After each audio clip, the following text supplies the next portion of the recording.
विदर्भ विज्ञान उत्सवाचे भव्य उद्घाटन एलईडी आणि श्रीमती आरपी महिला महाविद्यालय शंकरनगर नागपूर येथे संपन्न झाले। या उपक्रमाचे आयोजन विज्ञान भारती विदर्भ मंडळ, एलईडी महाविद्यालय आयक्यूएसी आणि राष्ट्रसंत तुकडोजी महाराज नागपूर विद्यापीठाने संयुक्तपणे केले होते। या प्रदर्शनात विदर्भ पातळीवरील विज्ञान मॉडेल आणि स्पर्धेचे आयोजन करण्यात आले होते। तसेच विज्ञान पोर्टल्स, विज्ञान रांगोळी आणि एआय मॉडेल प्रदर्शन अशा उपक्रमांचे आयोजन करण्यात आले होते। यातील सर्व स्पर्धांचे मुख्य विषय हे कृषी, पर्यावरण आणि आरोग्य क्षेत्रातील विज्ञानाचा उपयोग हे होते। विदर्भातील 11 जिल्ह्यांमधील विद्यार्थ्यांचा या स्पर्धेमध्ये भाग घेतला। या प्रदर्शनात 66 विज्ञान मॉडेल, 60 पोर्टल्स आणि 50 रांगोळ्या सादर करण्यात आल्या होत्या। विभाने सहभागी विद्यार्थ्यांसाठी वाहतूक, निवास आणि भोजनाच्या उत्कृष्ट सोयी उपलब्ध करून दिल्या होत्या। तर या प्रदर्शनात विद्यार्थ्यांनी सादर केलेल्या मॉडेल्सची माहिती आपण त्यांच्याकडून जाणून घेऊया। माझं नाव गौरी नंदकिशोर खिरडेकर आणि आमचा प्रोजेक्ट आहे नदीजोड प्रकल्प। शाळेचं नाव परशुराम नाईक विद्यालय बोरगाव मंजू, तालुका जिल्हा अकोला। मार्गदर्शक शिक्षक विजय पजई सर। आता जलसंपत्तीच्या बाबतीत आपला भारत समृद्ध देश आहे, परंतु भारतीय जलसंपत्तीचे वितरण असमान आहे। वैशिष्ट्यपूर्ण भूरचना आणि मान्सून पर्जन्याचे असमान वितरण, त्यामुळे भारतात पाण्याशी संबंधित समस्यांना सतत तोंड द्यावे लागते। उत्तर भारतातील नद्यांना दरवर्षी प्रचंड पूर मोठ्या प्रमाणावर खूप हानी होते, तसेच त्या नद्यांना येणारे पुरांचे पाणी अक्षरशः वाया जाते।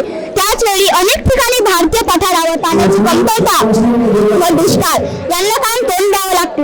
या बाबतीत तात्पुरत्या उपायाच्या पलीकडे जाऊन पुरांच्या रूपात उत्पात घडणाऱ्या नद्यांचे अतिरिक्त पाणी जलदुर्भिक्ष असणाऱ्या प्रदेशाकडे वळविणे हा संपूर्ण दुष्काळ समस्येवरचा एकमेव उपाय आहे। यासाठी भारतातील प्रमुख नद्यांना एकमेकांना जोडणे भारताच्या प्रगतीच्या दृष्टीने काळाची गरज आहे। प्रोजेक्टची रचना व महत्त्व, हिमालय पर्वतातील हिमाच्छादित प्रदेशात उगम पावलेल्या नद्या बारमाही स्वरूपाच्या आहे। भूकल्पीय पठारावरील नद्या हंगामी असून उन्हाळ्यात त्यांना पाणी कमी असते, तेव्हा दुसरीकडे उत्तरेतील नद्यांचे मौल्यवान पाणी वाया जाते।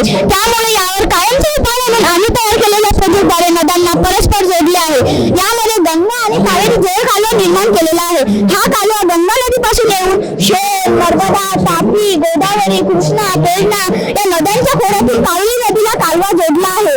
नर्मदा नदीपासून उतारानुसार कालवे खणून पाणी दक्षिणेला आणले आहे आणि गंगा नदीचे अतिरिक्त पाणी राजस्थान, मध्य प्रदेश, छत्तीसगड, महाराष्ट्र, आंध्र प्रदेश, कर्नाटक, तामिळनाडू अवर्षण प्रवर्ण क्षेत्रात येण्याचा हा एक महत्त्वाचा प्रकल्प आहे।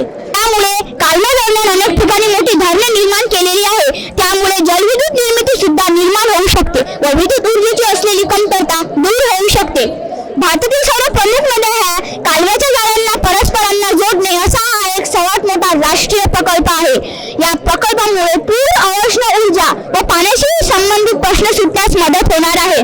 आपल्या भारतात विपुल साधन संपत्ती असून हा प्रकल्प प्रत्यक्षात कार्यान्वित केल्यास भारतातील 140 कोटी लोकसंख्येची फक्त पोषणच होणार नाही, तर जगामध्ये भारताच्या विकसित देशामध्ये समावेश होणार, यामध्ये काहीच शंका नाही।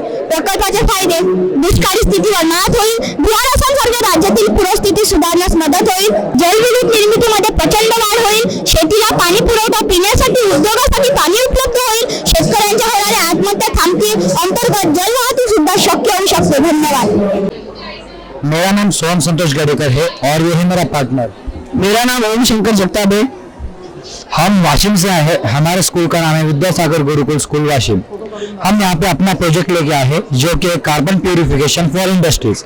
यहाँ पे हम इंडस्ट्रीज जो पोल्यूशन इमिट करते हैं उसमें से कार्बन डाइऑक्साइड को सेपरेट निकाल के उसे प्यूरिफाई करते हैं। तो सिंपली ये हमारी फैक्ट्री है जो कि अलग अलग पोल्यूशन निकाल रही है, जिसमें कि हम 3 मेन हमारे जो मॉलिक्यूल्स है उसे कंसिडर करते हैं। पहला होता है CO, सेकेंड होता है कार्बन डाइऑक्साइड एंड CO2 और तीसरा होता है NH3। इसमें एक प्रोसेस होती है जिसे हम कहते हैं separation of carbon dioxide with nuclear membrane.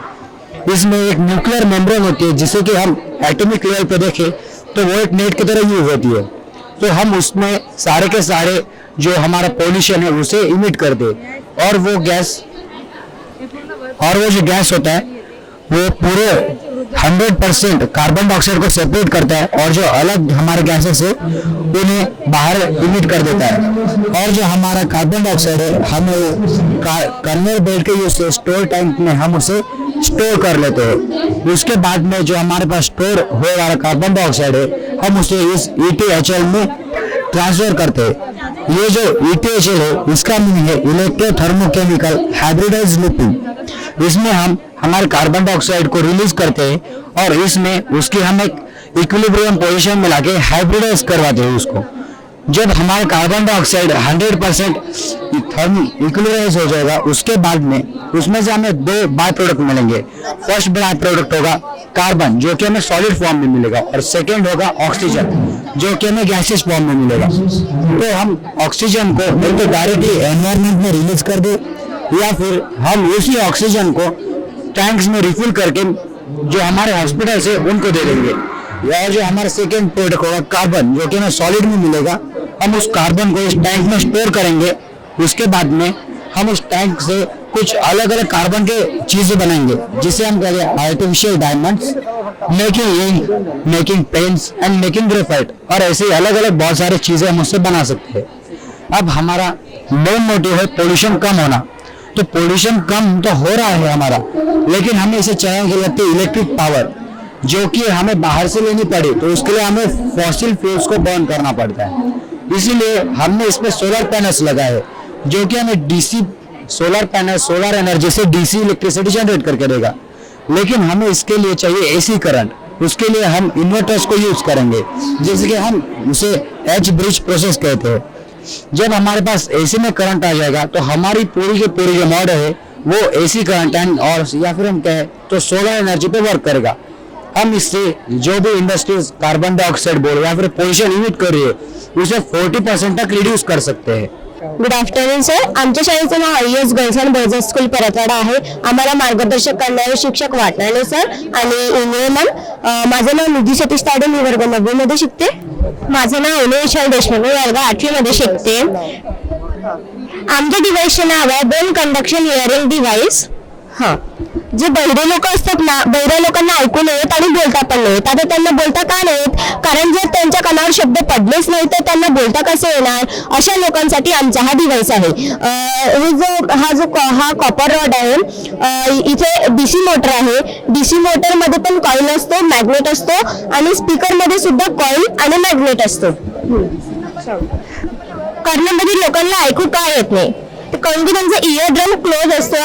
जन्मापासून कोणता ऍक्सिडेंट झाला असेल म्हणून त्यांचा बंद असतो.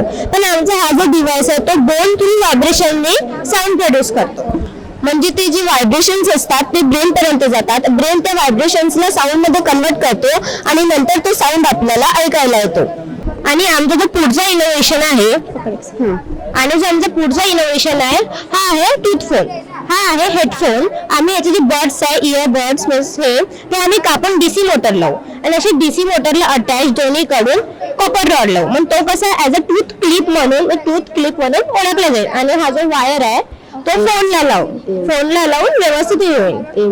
आणि आमचा हाच एम आहे की हा जो डिव्हाइस आहे आमचा, जो सर्व कर्णामधील लोकांजवळ पोहोचला पाहिजे, ते पण कमी किमतीमध्ये, जसं त्यांचं जीवन चांगलं गेलं पाहिजे. आणि आमचा हा छोटासा प्रयत्न आहे त्यांचं जीवन थोडं चांगलं जाण्यासाठी. आणि आता हा जो रॉड आहे हा 2 दाताच्या मधात पकडायचा, कान बंद करायचे आणि आपल्याला मग साऊंड ऐकायला येणार.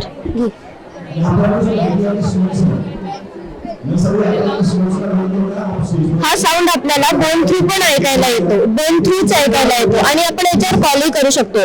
समजा मी याच्यावर कॉल आला आणि कॉलवर पण बोलू शकतो आपण त्याच्यावर. म्हणजे समोरचा व्यक्ती कॉल करत आहे, बोलत आहे, ते ऐकू जाणार. हा जो डिव्हाइस आहे, या डिव्हाइसद्वारे कर्णबधिर लोकांना अगदी व्यवस्थिशीर ऐकलं जाईल आणि त्यांना शब्द काय असतात त्यांना शब्द समजायला अगदी सोपं जाईल. कारण की त्यांच्यापर्यंत आजपर्यंत कोणतं इन्स्ट्रुमेंट अवेलेबल नव्हतं. आणि फॉरेनमध्ये जी या टेक्नॉलॉजी खूप महाग आहे. अगदी कमी किमतीमध्ये हा प्रयोग आम्ही सादर केलेला आहे. 50 रुपये कॉस्टमध्ये आपण प्रत्येक त्या मुखबधिर विद्यार्थ्यापर्यंत या आमच्या प्रयोगाच्या माध्यमातून पोहोचू शकतो व त्याला शैक्षणिक प्रवास, त्याचा अभ्यासाचा प्रवास, त्याचा शब्दांचा प्रवास हा पुन्हा आपण सुरू करू शकतो. हा एक समाजामध्ये चांगला बदल घडवून आणणारा प्रयोग आहे. जर हा खूप मोठ्या प्रमाणामध्ये निर्मितीचं ठरलं, कारण की मार्केटमध्ये आजच्या तारखेला हे जे हेडफोन्स अवेलेबल आहे हे अगदी 30 रुपयापासून सुरुवात होतात. याच फोन्सला आम्ही नवीन ओळख देऊ इच्छितो. आजपर्यंत हा हेडफोन म्हणून ओळखला गेला. आता आम्हाला कर्णबधिर लोकांसाठी याला टूथ फोन म्हणून मार्केटमध्ये आणायची आमचा मानस आहे आणि त्या दृष्टीने आमचे प्रयत्न व रिसर्च त्याच्यावर चालू आहे. नमस्कार, माझे पूर्ण नाव प्रियंका प्रकाश खांदाडे आहे. मी संत गाडगे महाराज महाविद्यालय या कॉलेजमधली स्टुडंट आहे आणि एका ग्रामीण भागातून आलेली आहे आणि मी एका शेतकऱ्याची मुलगी आहे. तर माझं रांगोळीबद्दल फार म्हणजे असं नाही की मी रांगोळी काढायला फक्त आली नाही आहे, मला कॉलेजवाल्यांनी चान्स दिलेला आहे, त्यामुळे मी त्यांची खूप खूप आभारी आहे. पण रांगोळीच्या माध्यमातून मी दुसऱ्यांना मेसेज देण्याकरिता आलेली आहे की शेतकऱ्यांना वाचवा. आता मधात खूप चालू होतं की शेतकरी जास्तीत जास्त सुसाईड करून राहिल्यात. त्याचं एकमात्र कारण असं आहे की ते जे काही पीक घेऊन राहिलेले आहेत त्यांना त्यांच्या व्हॅल्यूज मध्ये ते पीक नाही मिळवून राहिलेले आहेत. जर आपण कुठलं प्रोडक्ट बनवतो आहे तर त्या प्रोडक्टची व्हॅल्यू आपण स्वतः डिसाईड करणार की बाकीचे लोक डिसाईड करणार. माझं बोलणं एवढंच आहे की शेतकरी जे काही पीक घेत आहेत, ज्या काही व्हॅल्यूज मध्ये घेऊन राहिलेले आहेत त्यांना त्या व्हॅल्यूज मध्ये ते मिळालेलं पाहिजे. त्यांच्या पिकांची जी काही व्हॅल्यू आहे ती गव्हर्नमेंट डिसाईड करून राहिलेली आहे आणि ते शेतकऱ्यांना बिलकुलही परवडत नाही आहे. तर माझं बोलणं एवढंच आहे की त्यांना जे काही व्हॅल्यूज आहेत ते त्यांना डिसाईड करू दिलेल्या पाहिजेत आणि जर गव्हर्नमेंट डिसाईड करत आहे तर त्यांना परवडलं पाहिजे अशी तरी किमान डिसाईड केलेली पाहिजेत. जर ते एवढ्या प्रॉब्लेम्समुळे आपलं सगळं कर्तव्य निभावून सुद्धा ते शेतकरीचे कर्तव्य निभावून राहिलेले आहेत, तर गव्हर्नमेंटनी पण त्यांचे जे प्रॉब्लेम्स आहेत ते त्यांचं सोल्युशन काढायला पाहिजे. कारण माझं म्हणणं असं आहे की आर्मीला आपण फर्स्ट हिरो मानतो, पण शेतकरी सुद्धा आपल्याकरिता जगातला दुसरा हिरो आहे. त्यांच्याचमुळे आपण जगत आहोत. भारताला सर्वात जास्त म्हणजे शेतकरी म्हणून कृषी केंद्र असा देश मानला जातो आणि आपण जर शेतकऱ्यांनाच नाही वाचवणार तर आपण कसं वाचणार आजकालच्या जगात. माणसाला टेन्शन असतं तेव्हाच तो सुसाईड करतो, असं तर एकाएकी सुसाईड करत नाही ना. तर त्यांच्या घरच्या वगैरे प्रॉब्लेम्स ज्या काही राहतात, त्यांना वीज पुरवठा नाही होत, कधी पाणी पुरवठा नाही होत, यामुळे त्यांच्या घरची परिस्थिती जी काही आहे, आता तर मला असं वाटते की शेतकरीला सर्वात जास्त अमीर असा व्यक्ती म्हणायला पाहिजे, पण तोच सर्वात जास्त गरिबीमध्ये जगल्यासारखा जगतो. त्यांची मुलं बाळ शिक्षण नाही होत, काही नाही होत, त्यामुळे ते टेन्शन मध्ये येतात आणि सर्वात जास्त सुसाईडचे केसेस आता आपल्याला बघायला मिळतात. मी ग्रामीण भागातून आलेली शेतकऱ्याची मुलगी आहे, त्यामुळे मला या सगळ्या केसेस माहिती आहे. तर माझं म्हणणं असं आहे की तुम्ही गव्हर्नमेंट ज्या काही डिसिजन्स घेत आहात खूप छान घेता, पण कसं आहे शेतकऱ्यांकडे थोडंसं लक्ष द्या. त्यांच्या ज्या काही प्रॉब्लेम्स आहेत त्यांचं सोल्युशन काढा, जेणेकरून ते एका सामान्य व्यक्तीसारखे जगले पाहिजेत. कारण माझे नाव प्रियंका खांदाडे आहे आणि मी ऍग्रिकल्चर या फील्डवर रांगोळी काढलेली आहे, जेणेकरून समोरच्याला संदेश देऊ शकली पाहिजे. थँक्यू. नमस्कार, माझं नाव पूजा सोनवाणे आहे. मी LID कॉलेजची विद्यार्थिनी. माझी रांगोळी हेल्थ, एनवायरमेंट आणि एग्रीकल्चर या थीमवर आहे. Thank you. नमस्ते, मेरा नाम ऋतुजा वेदानंद गुप्ता और मैंने सेव गर्ल्स पे रंगोली निकाले. Thank you. माझं नाव दृष्टी धाबार्डे आहे आणि मी सेव वॉटरवर रांगोळी काढली आहे. थँक्यू. माझं नाव स्नेहल लपडे आहे आणि मी सेव वॉटरवर रांगोळी काढलेली आहे. मेरा नाम तन्नू कावरे है, मैंने सेव ट्री पे रंगोली निकाली है. मेरा नाम ऋतुजा मड़ावी है, मैंने कल्टीवेशन प्रोसेस पे रंगोली निकाली है. हाँ. नमस्कार, माझं नाव ईशा सिंग आहे. मी LID कॉलेजची विद्यार्थी आहे. मी सेव वॉटर सेव वर रंगोली काढली आहे. नमस्कार, माझं नाव अंशिता चौधरी आहे आणि मी सेव वॉटर सेव लाईफवर रांगोळी काढली आहे. माझं नाव अनुष्का मानकर आहे. मी LID कॉलेजचीच विद्यार्थिनी आहे. माझं रांगोळीचं थीम आहे ॲग्रिकल्चर सायन्स, ज्यामध्ये मी स्मार्ट फार्मिंग टेक्निक्सचा शो केलेला आहे. नमस्कार, माझं नाव सुप्रिया प्रमोद जोशी आणि मी रांगोळी काढली आहे अबॉर्शन थांबवण्यासाठी, जे मुलींचे अबॉर्शन होतात त्यांचं थांबवण्यासाठी. थँक्यू.